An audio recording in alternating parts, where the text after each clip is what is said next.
Une parenthèse dans l'éternité par Joel S. Goldsmith. Chapitre 18, la fonction du mental. Traduction, arrangement et montage par Julie Desca. La fonction du mental. Après avoir passé suffisamment de temps dans le premier degré pour que ces leçons se solidifient dans la conscience, nous commençons à réaliser que nous sommes nous-mêmes responsables de notre caractère et des harmonies ou des discordes qui entrent dans notre expérience, et qu'il est en notre pouvoir d'empêcher ou d'éliminer les discordes et les inharmonies de la vie de faire partie de notre expérience. Lorsque nous vivions uniquement en tant qu'êtres humains, c'était en grande partie une question de hasard ou de chance si les bonnes circonstances se présentaient ou non, la bonne personne ou non. La seule chose dont tout être humain est sûr, c'est qu'il n'est pas responsable des maux qui lui arrivent. S'il est honnête, il devra admettre qu'il n'est pas non plus responsable des bonnes choses qui lui arrivent. Elles arrivent, c'est tout.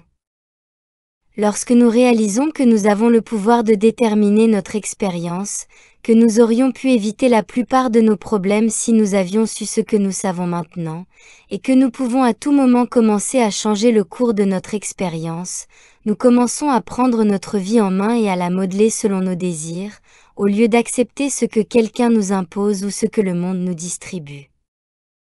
Nous récolterons ce que nous aurons semé. Dans l'expérience humaine, c'est nous qui formons notre propre vie, et nous le faisons soit en menant une vie matérialiste, soit en commençant à comprendre que nous pouvons vivre selon la parole de Dieu si nous acceptons la parole de Dieu dans notre vie. Nous récoltons ce que nous avons semé. Le second degré révèle un grand principe, un esprit imprégné de vérité est une loi d'harmonie dans notre vie, un esprit ignorant la vérité aboutit à une vie de hasard, de chance et de circonstances, une vie sur laquelle nous n'avons aucun contrôle. Nous ne pouvons contrôler notre vie qu'en proportion de la vérité que nous entretenons dans notre conscience. Nous pouvons déterminer nous-mêmes si nous voulons une heure d'harmonie sur 24 ou 24 sur 24. Nous seuls pouvons déterminer quelle part de notre attention nous voulons accorder à la vérité, à chaque parole qui sort de la bouche de Dieu. Au début du second degré, nous commençons à appliquer et à utiliser les principes de la vérité, en nous emparant de notre vie et en la gouvernant par la loi spirituelle. S'il y a un problème d'approvisionnement, nous réalisons que l'approvisionnement est spirituel, en nous, c'est la présence même de Dieu, car Dieu est l'accomplissement. Nous travaillons dans ce sens, nous nous rappelons la vérité et nous appliquons mentalement toutes les affirmations de vérité que nous connaissons aux apparences erronées qui se présentent. Si nous avons une tâche à accomplir et qu'elle semble trop difficile pour nous, nous nous tournons vers l'intérieur et nous nous rappelons qu'il perfectionne ce qui nous concerne. Lorsque nous nous détendons dans ce souvenir, notre tâche est accomplie sans que nous nous en rendions compte.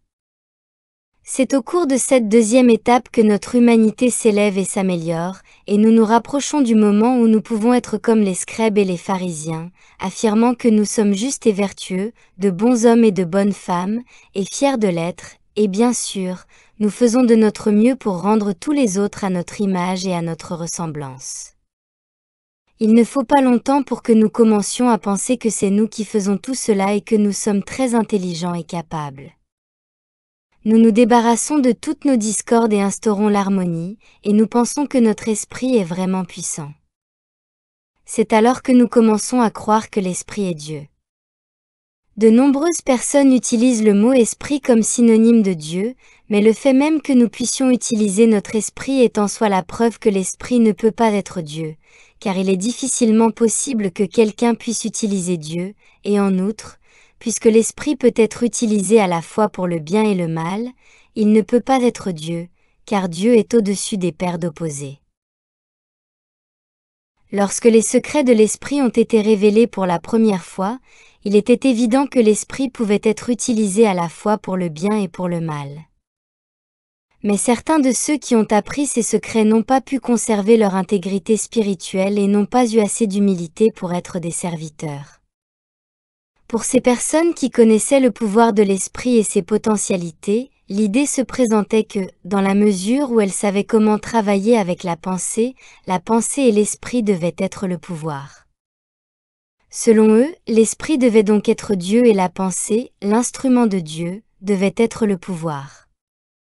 Cela les a éloignés du chemin spirituel, ils ont abandonné leur école de sagesse particulière et certains d'entre eux sont devenus les fondateurs de ce que l'on appelle les confréries noires.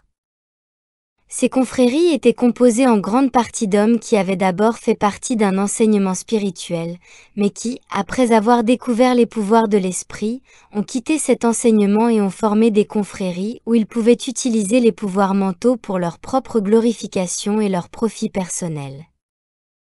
Il est indéniable que de nombreux membres de ces groupes ont utilisé les pouvoirs mentaux dans ce qu'ils considéraient comme un bon but, mais trop souvent, ces pouvoirs mentaux ont été utilisés principalement à des fins égoïstes ou inavouables.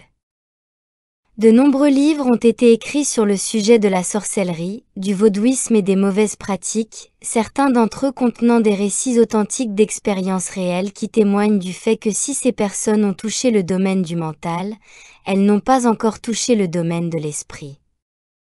Les cérémonies, rites et rituels de la plupart des races primitives dont nous avons connaissance étaient et sont toujours basés sur le pouvoir de l'esprit. Les participants aux danses rituelles primitives poussent des cris, des hurlements et se peignent le visage de façon grotesque, tout cela dans le but d'effrayer le spectateur, d'instiller la peur dans son cœur et la crainte d'une puissance terrible à portée de main. Toutes les astuces de l'art de la suggestion sont utilisées. Plus nous nous élevons dans la conscience spirituelle, plus nous en apprenons sur le domaine mental, non pas parce que nous recherchons cette connaissance, mais parce qu'elle nous est révélée. C'est comme si nous étions au sommet d'une montagne et que, après avoir préparé le sommet, nous pouvions voir la vallée depuis cette hauteur, bien mieux que ceux qui regardent depuis la perspective limitée de la vallée. Ceux qui se trouvent au niveau spirituel peuvent voir dans l'esprit, devenant ainsi conscients de choses que ceux qui vivent une vie matérialiste et mentale ne peuvent jamais connaître parce qu'ils sont trop proches de l'image et trop impliqués. La connaissance des secrets de l'esprit acquise par la sagesse spirituelle est entièrement différente de la connaissance acquise par la mentalité humaine. Moïse, par exemple, avait été initié à tous les secrets de l'occultisme à la cour des pharaons, et lorsqu'il est retourné en Égypte après sa révélation « Je suis Dati-Ahem », lui et Aaron ont réalisé des tours de passe-passe mentaux tels que la transformation du bâton en serpent et la transformation de l'eau de la rivière en sang. C'était de la pure manipulation mentale. Tout cela se passait sur le plan mental et n'était en aucun cas spirituel. Ce dont nous devons toujours nous souvenir, c'est que même lorsque de tels tours sont utilisés par des hommes à l'esprit spirituel, ils restent mentaux. Ils peuvent jouer un rôle dans la vie du disciple spirituel qui s'élève suffisamment haut, comme le prouve l'expérience de Moïse, mais ils ne le feront que pour une seule raison. Moïse n'a fait aucun usage de ces artifices mentaux lorsqu'il était à la tête du peuple hébreu, mais en présence du Pharaon et de tous ses magiciens, comment savoir s'il ne s'est pas senti appelé à leur prouver, dans leur propre langue, ce qu'il était capable de faire? Une personne à la mentalité développée peut retirer sa conscience de n'importe quelle partie de son corps et n'y éprouver aucune sensation. En Inde, ce contrôle mental est une forme de yoga qui enseigne un contrôle si complet du corps qu'une personne peut pratiquement en faire tout ce qu'elle veut, selon le degré de sa pratique et de sa détermination. Dans notre vie humaine, nous sommes généralement soumis aux caprices du corps. Il nous dit quand il ressent du plaisir, quand il souffre, quand il a froid et quand il a chaud, et nous ne semblons pas pouvoir y faire quoi que ce soit, si ce n'est changer les conditions extérieures pour tenter de le rendre heureux. Cependant, lorsque nous nous élevons dans le plan mental, le corps n'exerce plus autant de contrôle sur nous, et souvent, au lieu qu'il nous dise, nous pouvons lui dire comment agir et ressentir. Cela s'explique par le fait que nous sommes parvenus au stade où nous réalisons que la chaleur et le froid ne sont pas des propriétés du corps, ce sont des propriétés de l'esprit. Le corps ne sait pas quand il fait chaud ou froid, il ne sait même pas s'il est vivant ou mort. L'esprit de l'homme, lui, sait, et c'est pourquoi l'esprit peut être entraîné pour atteindre ce point de développement. Quelle que soit la chaleur ou le froid du corps, l'esprit ne le signale pas. Les hommes spirituellement éclairés apprennent tout ce qu'il y a à savoir sur le mental et le corps, mais ils n'utilisent pas ce savoir pour faire des tours, pour se montrer ou pour faire étalage de leur pouvoir. Si une occasion se présente où ils doivent l'utiliser secrètement et de manière sacrée pour une démonstration de domination, ou si un jour ils ressentent le besoin de l'utiliser en public, ils peuvent le faire. Normalement, cependant, ceux qui sont illuminés spirituellement n'ont jamais recours à une démonstration de puissance mentale, même s'il est vrai que les illuminés spirituels savent comment fonctionne l'esprit et comment il peut être manipulé. Le mental a une raison d'être dans notre expérience. À l'heure actuelle, le monde scientifique commence à s'accorder avec les conclusions des hommes et des femmes spirituellement développés, selon lesquels l'esprit est la substance de cet univers physique. L'univers que nous connaissons par nos sens physiques n'est pas un univers matériel, c'est un univers mental. Ce corps matériel n'est pas matériel, c'est une création mentale, la création de l'esprit du 2e chapitre de la Genèse. La substance du corps est le mental. En soi, le corps est mort, il n'a ni vie, ni sensation, ni intelligence, il ne peut pas se mouvoir. C'est notre mental qui gouverne notre corps, et donc notre corps peut se comporter ou non selon notre mental. Lorsque nous percevons cela, nous pouvons comprendre que tant que nous fonctionnons au niveau de le mental, nous fonctionnons au niveau du bien ou du mal, et que cela ne peut donc pas être Dieu. Dieu n'est ni bon ni mauvais, Dieu est esprit. Au 2e degré, nous apprenons que la vérité dont le mental est imprégné devient tangible comme la santé de notre corps, l'abondance de nos réserves et l'harmonie de notre expérience. Alors qu'auparavant nous étions spirituellement aveugles, dans l'ignorance, et gouvernés par les circonstances, les conditions, l'environnement et les expériences prénatales, nous sommes maintenant gouvernés par la vérité que nous entretenons dans notre conscience.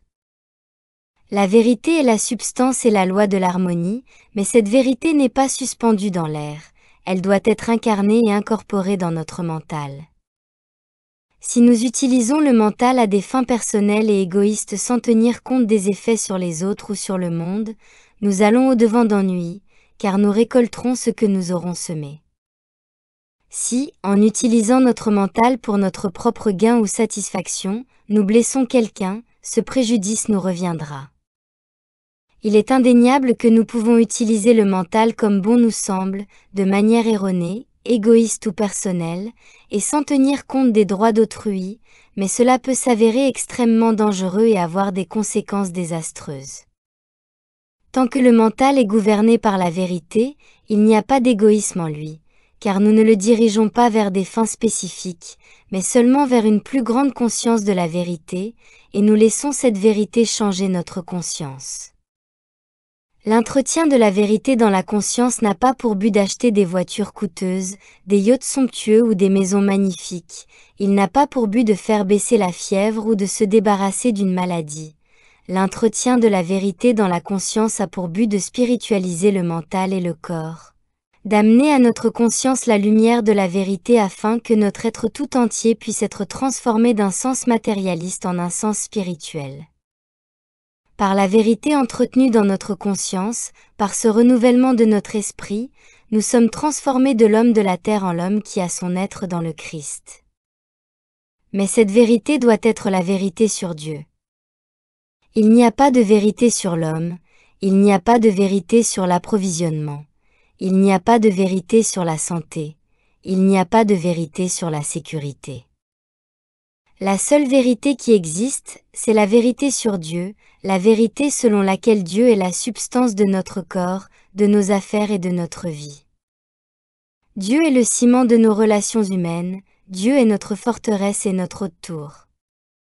C'est en lui, et non dans des structures matérielles ou physiques, que nous vivons, que nous nous déplaçons et que nous avons notre raison d'être. Dieu doit être présent dans tout ce que nous faisons tout au long de notre travail au 2e degré, Dieu. En demeurant dans la conscience que Dieu est notre être et notre nature, la haine, la peur et l'amour du monde extérieur disparaissent progressivement et sont remplacés par la réalisation de l'esprit qui est en nous. Chaque mot de vérité que nous incarnons dans notre conscience devient pour nous un souffle de vie, et même l'activité des organes de notre corps. Nous n'avons pas besoin de penser à nos fonctions corporelles. Tout ce que nous avons à penser, c'est à Dieu en tant qu'activité et loi de notre être, et alors toute action est accomplie harmonieusement et parfaitement en accord avec la loi divine. À l'origine, l'esprit était, et il doit redevenir ce pourquoi il a été créé, un instrument de conscience et de connaissance. Par exemple, grâce à nos facultés mentales, nous pouvons savoir que Dieu gouverne le temps, mais avec notre esprit, nous ne pouvons pas rendre le temps bon ou mauvais, bien qu'en réalisant que Dieu est la nature, la substance et l'activité même du temps, nous puissions rendre visible un temps harmonieux. Utiliser le mental pour créer quelque chose ou pour attirer une personne vers nous reviendrait à sortir le mental de son orbite naturelle, et nous pourrions ainsi donner naissance à quelque chose qui pourrait devenir un Frankenstein pour nous. Lorsque l'esprit est utilisé dans le but de connaître la vérité, celle-ci devient alors la loi de l'harmonie dans notre expérience, elle nous libère de tout type de limitation, physique, mentale, morale et financière. La vérité que nous entretenons dans notre conscience prend le contrôle de notre vie, éliminant les discordes et les inharmonies et apportant la paix, l'harmonie et la sécurité. C'est dans ce deuxième degré que nous décidons de servir Dieu ou Mammon, et si nous décidons de servir Dieu, nous devons déterminer combien d'heures par jour nous allons le servir. Finalement, ceux qui suivent ce chemin apprennent qu'il n'y a pas un moment de la journée où leur mental n'est pas fixé sur la vérité. Ils n'ont pas besoin d'énoncer la vérité consciemment, ils la vivent. C'est à peu près la même chose que de vivre une vie honnête. Les personnes honnêtes vivent honnêtement, elles n'entretiennent pas dans leur esprit des idées de malhonnêteté, mais cela ne signifie pas qu'elles doivent constamment déclarer, affirmer qu'elles sont honnêtes. S'ils ont atteint un état de conscience honnête, ils vivent simplement honnêtement. Dans le développement de notre conscience spirituelle, qui signifie progrès ou voyage d'un sens matériel de la vie vers la maison du Père, il se peut que nous devions connaître et affirmer la vérité pendant des heures et des heures pour briser l'apparence discordante. Nous devons vivre avec cette vérité jusqu'à ce que, grâce à nos méditations, il arrive un moment où le contact avec notre source est si bien établi que nous n'avons plus jamais besoin d'utiliser le mental pour connaître la vérité. La vérité jaillit de l'intérieur de notre propre être et s'exprime d'elle-même. Nous ne la déclarons plus, elle se déclare d'elle-même. Lorsque la voix s'exprime à travers nous, la guérison est instantanée et complète. Ainsi, lorsque nous avons étudié la vérité, travaillé et vécu avec elle, rempli notre conscience de vérité jour et nuit, un jour, dans notre méditation, nous constatons que chaque fois qu'il est nécessaire qu'une vérité apparaisse, nous n'avons qu'à fermer les yeux, nous tourner vers l'intérieur dans une attitude de « Parle, Seigneur, car ton serviteur entend », et alors la vérité surgit de l'intérieur et s'annonce à nous. Lorsque cela se produit, il y a des signes qui suivent. Au début, nous remplissons notre conscience de vérité jusqu'à ce que le mental passe d'une base matérielle à une base spirituelle. Nous cessons alors d'utiliser notre mental comme une force pour faire advenir quelque chose, et nous le laissons devenir une voix ou un instrument de conscience par lequel nous recevons la grâce de Dieu. En fin de compte, nous vivons de la grâce qui découle de l'esprit intérieur et qui nous apparaît à travers le mental. Depuis notre entrée au premier degré, nous avons travaillé vers le but de l'expérience de Dieu, mais alors qu'au premier degré nous nous préoccupions seulement de pratiquer la présence de Dieu et la méditation, au second degré nous commençons à appliquer chaque mot de vérité spirituelle que nous pouvons à notre vie quotidienne, spiritualisant ainsi le mental jusqu'à ce que finalement notre esprit ne cherche plus une sorte d'arme, qu'elle soit mentale, verbale ou physique, mais aille automatiquement à l'intérieur pour un mot de vérité. À ce stade de la conscience, quel que soit le problème qui se présente, nous cherchons dans notre conscience une parole de vérité pour y répondre. Alors que l'esprit humain penserait à courir vers un policier, un tribunal ou une autre sorte d'arme humaine, nous nous précipitons à l'intérieur de nous-mêmes pour trouver la vérité qui nous permettra de faire face à la situation. Nous apprenons maintenant à ne pas utiliser les modes ou les moyens de vie communément acceptés, mais à nous appuyer sur la parole de vérité qui se trouve dans notre conscience. Nous finirons par puiser dans notre propre conscience suffisamment de vérité pour changer le monde entier, car nous apprenons dans ce deuxième degré que notre conscience incarne toute la vérité qui a été connue depuis le début des temps. Pendant plus d'années qu'on ne peut le compter, la religion a eu pour objet la conversion des individus dans l'espoir que, si tous les peuples du monde pouvaient se convertir, un monde nouveau émergerait. Ce que la plupart de ces zélateurs n'ont pas compris, c'est qu'au moment où tout le monde aurait été converti, une nouvelle génération serait née, et il faudrait recommencer le même travail. La voie infinie révèle cependant que la conversion du monde ou même d'une génération entière n'est pas nécessaire. Il suffit qu'un nombre suffisant de personnes atteignent la capacité d'aller à l'intérieur et de tirer leur bien spirituel de cette intériorité, et alors la génération suivante naîtra dans cette nouvelle conscience. C'est en comprenant que le bien et le mal sont impersonnels que l'état de conscience de la prochaine génération se construit. L'état de conscience que nous formons n'est donc pas seulement votre conscience ou la mienne. La conscience peut-elle être limitée au temps ou à l'espace ? Chaque mot de vérité qui transforme notre état de conscience ne transforme-t-il pas aussi, dans une certaine mesure, l'état de conscience du monde entier ? Une fois la vérité mise en lumière dans la conscience individuelle, la génération suivante naîtra dans le même état de conscience que celui que nous avons développé. La conscience ne peut être limitée. Dieu est la conscience individuelle et Dieu est infini. Par conséquent, notre conscience est infinie. En réalisant cette infinité, un compositeur pourrait inonder le monde de mélodies originales, ou un écrivain pourrait inventer de nouvelles intrigues et idées pour les 100 prochaines années. Cette confiance totale dans la conscience infinie ne signifie pas qu'il faille aller chercher quoi que ce soit dans le monde. Cela signifie qu'il faut aller à l'intérieur de soi, faire surgir toutes les choses nécessaires comme les effets d'une impulsion spirituelle, puis observer comment cette infinité se forme sur le plan extérieur. Le rôle que joue l'esprit dans tout cela est immédiatement évident. Par l'activité de notre esprit, c'est nous qui retournons dans notre conscience, au centre de notre être, et qui en tirons la vérité spirituelle. Nous enrichissons ainsi toute notre vie, notre corps comme notre mental. La terre doit être fertilisée, elle doit avoir de l'eau et du soleil, et c'est dans la mesure où elle reçoit ces éléments qu'elle produit des fruits en abondance. Il en va de même pour nous. Le mental doit être enrichi, il doit être nourri de viande, de vin et d'eau spirituelle, et le seul endroit où il peut les obtenir est l'âme, l'intériorité profonde. Lorsque nous faisons monter cette nourriture et la laissons alimenter notre mental, nous construisons en nous l'esprit qui était aussi dans le Christ Jésus, et cette mental devient la substance de notre corps. Quelle que soit la nature de la nourriture que nous donnons à notre mental, c'est la nature de la qualité de notre corps puisque notre mental est la substance de notre corps physique.